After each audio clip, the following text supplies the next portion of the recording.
Hi, I am Young-Sook Kim, a PhD student in Team Redis Lab at Duke University. In today's talk, I'm going to introduce our new statistical model that can detect regulatory elements in STARR-seq. We are exposed to a lot of external stimulus like UV. They can change our gene expressions by activating and repressing a particular set of genes. One of the most important external stimulus to our lives is a drug. It can cure diverse diseases by modulating gene expressions. By understanding which genes a drug activates and represses, we can have better understanding not only on efficacy, but also on side effects. This can sometimes lead to discovery of new drugs with better efficacy and reduced side effects. Among a lot of drugs, our lab is focusing on studying DAX responses. DAX is a synthetic glucocorticoid, which is used to treat inflammatory diseases. But due to its side effects, it has limited usage. For example, it can cause long-term diabetes and osteoporosis. And we want to understand how DAX modulates gene expressions, and so that we can possibly contribute to developing a better DAX. To study DAX responses, our lab is performing STARR-seq. STARR-seq was first developed by STARR Lab Group in 2013. By putting elements of interest in the 3' end of plasmids, we can test regulatory activities for millions of genomic regions. If this blue element is activating, transcription factors will bind here, and those will loop back to promoter, and then it will generate a transcript which has the very sequence we put into the plasmids. By sequencing the transcripts and comparing it with the abundance in plasmids, we can estimate regulatory activities. For simplicity in the remaining talk, I will call the plasmid library input library, and I will call the transcript library output library. And as you can see, this is a track. By comparing abundance in input and output, we can identify some activating regulatory elements. So how are regulatory activities quantified? As I mentioned briefly, regulatory activities are quantified by relative abundance in output and input libraries. The problem is technical biases affect this relative read count, which can lead to false positives and false negatives. For example, output libraries usually undergo much more PCR reactions, so they get more affected by PCR bias, namely GC content. In a region with high GC content, the amount of read count that decreases in output libraries due to this PCR bias is larger than the one in input libraries. So this can lead to false positives in detecting repressive elements, but it can also lead to false negatives in detecting activating elements. Another problem is the read counts are very noisy. I randomly chose a region in the input library in this track, and as you can see, read counts are far from being even across positions. This can lead to unrobust estimation. It is hard to remove those biases experimentally, so we try to develop a statistical model that can estimate and remove those biases. Before going into developing a model, we first checked if the bias trend was consistent, not only across different replicates, but also across different lab data. This was to check if those biases can be modeled. As you can see in this correlation plot, STARR-seq input libraries have high correlations compared to ChIP-seq control samples. This made us to think biases are not random, but are systemically affecting read count in STARR-seq libraries. We identified 4 main biases in STARR-seq. The first bias is DNA structure at fragment ends, which we assume affect sonication efficiency. We looked at minor groove width and propeller twist. And as those two measure increases in a region, the signals became underrepresented.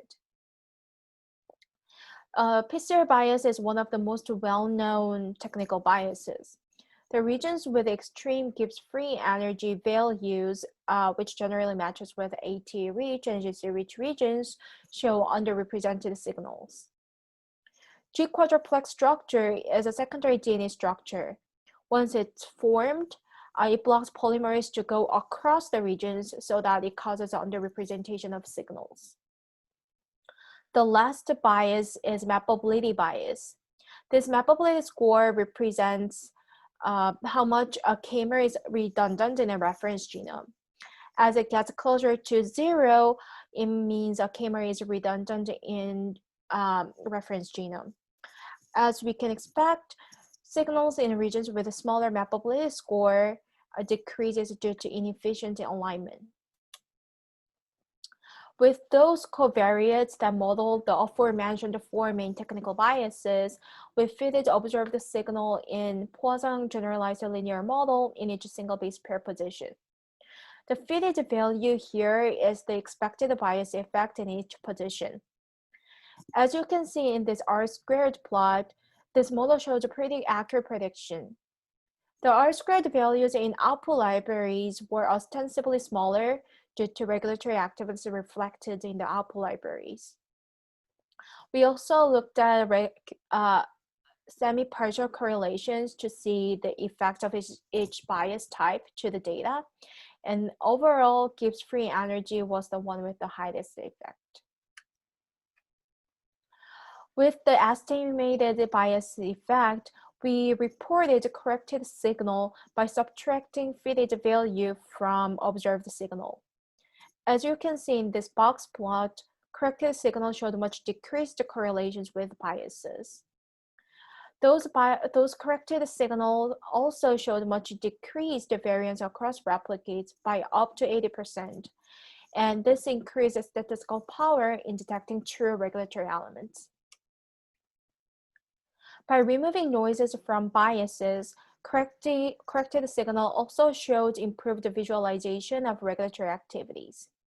The left highlighted region is one of the well-known DEX-responsive activating regions. Those 2 tracks are observed signals, and those 2 bottom tracks are corrected signals. After removing biases, the activating activity becomes more clear. The right highlighted region is the region where REST binds. REST is one of common repressors that represses neuronal genes in non-neuronal cells. In observed signal tracks, it is hard to tell if this region is repressed, but with corrected signal, we can clearly see this region was repressed. To take advantage of corrected signal in detecting elements, we developed a p-color that can detect regulatory elements with corrected signals. To do that, we first used fixed size of windows across genome and calculated effect sizes for each window. Then to define regions, we merged the windows with similar effect sizes. And we filtered regions with a small overall variance to increase the statistical power. Just in this diagram, I assume the region 3 has a small overall variance. With those remaining regions, we used a smaller non-overlapping beans and performed Welch's t-test for each bean. This is, as you can expect, is to test whether there is any significant difference between input and output libraries. And those bean level p-values were merged by Simon's method to have regional level p-value. Then to select regions that potentially have regulatory activities, we performed Benjamin-Hochberg procedure. With those selected regions, we adjusted target FDR based on Benjamin method here and performed Benjamin-Hochberg procedure in the bean level to detect regulatory elements with better precision. We assessed the performance of this model using simulation study. We simulated different fold changes and activity types. Though there seems to be not much difference in using corrected and uncorrected signals in detecting activating elements, though I didn't show here, precision was much higher with using corrected signal with the same target FDR. In detecting repressive elements, both precision and recall was much better with using corrected signals. We applied this model to our A549 cell STARR-seq data. One noticeable result was motif analysis for repressive elements in their untreated A549 cells. The most enriched motif was REST, which as I briefly mentioned before, is a common repressor in diverse cells. To validate this result of steady-state repressive elements, we used two external data sets. Those data sets didn't use exactly the same model as we used, but REST is a common repressors in diverse cells, so we thought we could validate them to some extent. Liu et al. Synthesized the element of their interest and performed STARR-seq. Although there were only 30 overlapping elements between their tested elements and our repressive elements, but most of the 30 elements were reported as repressive based on their analysis. The second data set is a STARR-seq data. For comparison purpose, we also included the random regions and a P1 family transcription factor binding site, which are common activators in diverse cell lines. As you can see in this box plot, the repressive element, which colored in blue, had the negative log to STARR signal, significantly different from random regions or common activator binding regions. So this statistical model is called Cradle, and you can freely download it in this link. Cradle corrects observed signal by estimating four main technical biases, and corrected signal improves the recall and precision of detecting regulatory elements, especially repressive elements. If you want to look at more details about this model, you can check it out in the bioRxiv. I want to thank all ReadyLab members and previous ReadyLab members. I especially want to thank Graham Johnson, who generated the STARR-seq data and gave me so much intuition in developing the model. And I also want to thank my PI team and my committee members, and also Alex and Bill, who helped me a lot in formulating simulation study. Thank you.